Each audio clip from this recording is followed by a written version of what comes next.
If you have the DJI Mini 3, Mini 3 Pro, or even the Mini 2, and are thinking of upgrading to the Mini 4 Pro, well, you might have to think again, so don't go away. Hey guys, Mike here, and welcome back to the channel. I don't know about you, but to me it seems like new drone releases have been coming thick and fast over the last year or so. When the Mini 2 came out in November 2020, we had to wait until May 2022 before the new Mini 3 Pro was released. But then in December of the same year, the Mini 3 came out. Then 2 months later in February 2023, the Mini 2 SE was released. And then in September 23, the Mini 4 Pro made its debut.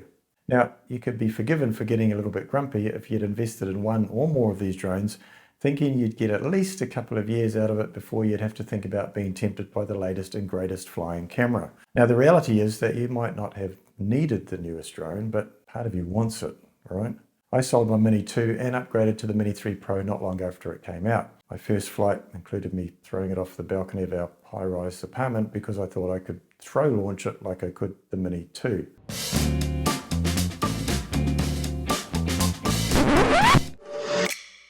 Link to that disaster in the description below. Now, given we were still going through lockdowns and whatnot here in Shanghai during 2022 and restrictions finally lifted going into 2023, I'm a little ashamed to say I didn't get much use out of the Mini 3 Pro by the time the Mini 4 arrived in September, which was an absolute bummer and really made me think if I should have waited and not been so impulsive. I then started thinking about whether I should just cash up and go for the Mini 4 Pro instead. And you may well be thinking the same, but the question is, what are the key reasons why you'd want to? Recently, I made a video on whether or not you should upgrade to the Mini 4 Pro from the Mini 3 or 3 Pro, purely based on the camera in the Mini 4 Pro versus these other models.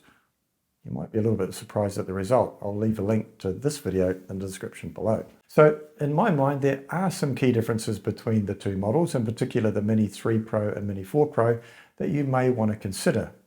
More so if you're thinking of moving from the Mini 2. So let's look at the key differences and I'll give you my recommendation. Key reason number one, obstacle avoidance. When the Mini 3 Pro was released, one of the big upgrades versus the Mini 2 that many people were waiting for was the inclusion of obstacle avoidance sensors. It came with forward, backward, and downwards vision sensors versus no sensors on the Mini 2. So this in itself was, for many people, a huge reason to upgrade. However, when the Mini 4 Pro arrived, it came with both an omnidirectional vision system, in other words, the ability to sense not just forwards, backwards, and downwards, but upwards and sideways too, so 360, but also a 3D infrared sensing system which helps the drone assess its distance to obstacles and the ground and to calculate the drone's position together with the downward vision system. Those extra sensors versus the Mini 3 Pro gives you a much safer flying experience, but also protects you when you're using some of the automated modes in quick shots and master shots, given that it can now sense obstacles on the side. So versus the Mini 3 Pro, it's a decent upgrade, but it does depend on what you're mainly using the drone for and how you're using it. I'll come to that later. But versus the Mini 2, it's a huge leap because it also affects how the drone behaves when it comes to returning to home. With the extra sensors, the drone can autonomously move around objects that are in the way. However, with the Mini 2, if you haven't set an appropriate return to home height, it could plow straight into the nearest building or tree on its way back. Next are the active track modes, and this is more about the comparison between the Mini 4 Pro and the Mini 2. Since the Mini 2 doesn't have any obstacle avoidance sensors, it therefore does not have the ability to be able to do any active tracking. In other words, it can't lock onto an object and follow it along because there's always the risk of the drone crashing into something. This was remedied on the Mini 3 Pro and has taken another step up with the Mini 4 Pro due to its omnidirectional sensing system. Now, if this is something you do a lot of, or want to do a lot of, following yourself running or walking or on a bike or following cars and that kind of thing, then making the jump from the Mini 2 to the Mini 4 Pro is a no-brainer. But from the Mini 3 Pro to the Mini 4 Pro, unless you're doing this a lot, I wouldn't bother making the change on the basis of just this feature.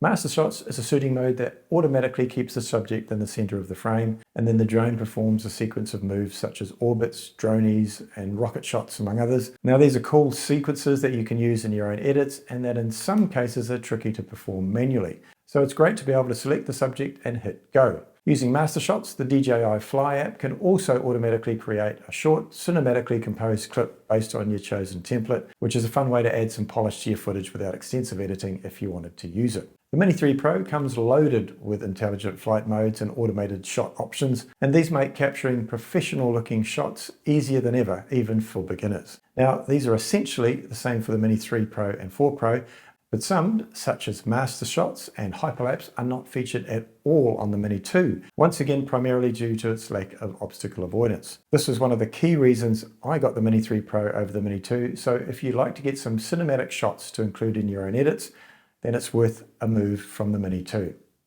The next thing for me is the transmission system. The Mini 4 Pro now features DJI's proprietary O4 video transmission system versus the O3 on the Mini 3 Pro and O2 on the Mini 2. The Mini 2 broke the mold when it was released with the O2 system in 2020 because at that stage it was only DJI's higher end drones that featured the system. Since then it's improved even more and it's now up to the O4 transmission system in the Mini 4 Pro, which boasts a range of up to 20 kilometers, which is nuts, versus 12 kilometers for the O3 enabled Mini 3 Pro or 10 kilometers for the O2 enabled Mini 2. Now, all of this bearing in mind that in most countries you theoretically should have sight of your drone at all times. And I'm not sure how good your eyes are, but mine aren't that good. But the ranges stated are all theoretical maximums and are reduced when you take into account levels of interference in the environment that you're flying in, as you'll have much more interference in an urban setting versus a country run, for example. But as I've said multiple times on this channel, the good thing about the larger range of the transmission system is more about the strength of the signal than anything. It gives you confidence that no matter what conditions you're likely to encounter, you're less and less likely to suffer signal dropouts. Now, whilst the O4 system is a welcome addition, versus both the Mini 3 Pro and Mini 2, I don't think it's necessarily a game changer or a showstopper. Certainly not enough to upgrade on that basis alone. Now, there have been improvements to the camera, the sensor, pixel size, and the focal length of the camera as each model of the drone has evolved. However, and this is a big however, I'm not convinced that the camera alone is a reason to upgrade to the Mini 4 Pro, either from the Mini 3 Pro or, and I know many of you will find this controversial, from the Mini 2.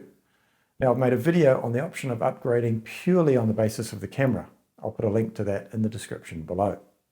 The Mini 3 Pro comes with a DJI RC remote, which features a 5.5-inch touchscreen built in. This means you don't need to use your phone or tablet to be connected to the remote like you had to with the Mini 2, which came with the RC M2 controller. This was a key reason I upgraded to the Mini 3 Pro, as it's just so much more convenient without having to faff around with brackets, cables, adapters, and also now you can use your phone independently and don't have to worry about battery life or phone calls or text coming in while you're flying. The Mini 4 Pro comes with the newer DJI RC2, which has a larger processor giving improved CPU and GPU performance. Not that I've ever had any performance issues with the DJI RC. The RC2 also comes with external antennas as well as built-in ones, and this relates to the addition of the new O4 transmission system. So basically you're getting double the transmitter and receiver antennas, which translates to better signal strength. The external antennas also allow you to make angle adjustments to help you optimize your video transmission signals, so that if you're flying longer distances, you can adjust the antenna angle to make sure the drone and the remote have the best possible connection between them. I don't have a Mini 4 Pro or RC2, so can't speak from experience, but what I will say is that in terms of upgrading from the Mini 3 Pro to the Mini 4 Pro, this isn't a game changer for me. But if you're coming from the Mini 2 Pro, do it. Do it. The built-in screen alone is just wonderful. Now, I haven't covered all of the features that are different between the Mini 4 Pro and the others, but to me, the ones I've covered are the main ones, and they are certainly the ones I'd be interested in if I was looking to make an upgrade decision. So, my recommendations. Now I know there's a bunch of reviewers and commentators that are always a little bit reluctant to steer people one way or the other, because there are always different points of view and everyone's needs are different. Now I get that, but at the risk of being trolled and cut off at the knees by people out there who know far more than I do, here we go. If I had the Mini 3 Pro and was thinking of upgrading to the Mini 4 Pro, unless you do a heap of active track mode filming in various locations, stick with the Mini 3 Pro. If you have a Mini 2 and are going to continue to use your drone as much or even more than you do now, potentially based on being inspired to do so from a couple of videos about photography or videography, links in the description below, then buy the Mini 3 Pro. But if your budget can stretch a little bit further, go the 4 Pro. Now tell me, all the others out there that are watching this who aren't necessarily watching it because you're thinking of upgrading, what do you think? Do you agree or disagree with the points I've made? Let me know in the comment section below. Now, as for you still on the fence, okay, 2 things. 1, tell me why in the comment section below and I'll see what I can do to help. And 2, check out this video about the camera differences, big and small, that might influence your decision. Thanks guys, I appreciate the support. Take care and I'll see you in the next video. Cheers.